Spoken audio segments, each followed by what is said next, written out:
Nutraceutical પ્રોડક્ટના નામે કામોત્તેજક allopathy ઘટકની મિલાવટ કરી એક્સપોર્ટ કરવાના કૌભાંડનો ફૂડ એન્ડ ડ્રગ વિભાગે કર્યો પર્દાફાશ. એટલું જ નહીં, વગર પરવાને એલોપેથી દવાનું ઉત્પાદન કરતી ફેક્ટરી ઝડપી આશરે 31 લાખનો ભેળસેળવાળો અને નકલી દવાનો મુદ્દામાલ કરાયો જપ્ત.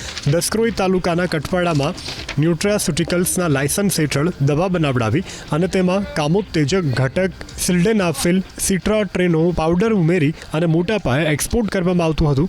જે બાદ ફૂડ એન્ડ ડ્રગ વિભાગે દરોડા પાડી અને વોહલેસિલ્ડ રિફાયર કેપ્સ્યુલનો જથ્થો જપ્ત કર્યો છે. એટલું જ નહીં, એરોન લાઈફ સાયન્સ પ્રાઇવેટ લિમિટેડના ડાયરેક્ટર કશ્યપ પટેલ, ધવલ સાવલિયા, રાજદીપ શેલડિયા, હાર્દિક ભેસાણિયા, હર્ષિત બારૂટ અને પ્રિયંકાબેન સાવલિયા વિરુદ્ધ ડ્રગ એન્ડ કેમિસ્ટ એક્ટ હેઠળ ગુનો નોંધી અને વધુ તપાસ હાથ ધરાઈ છે.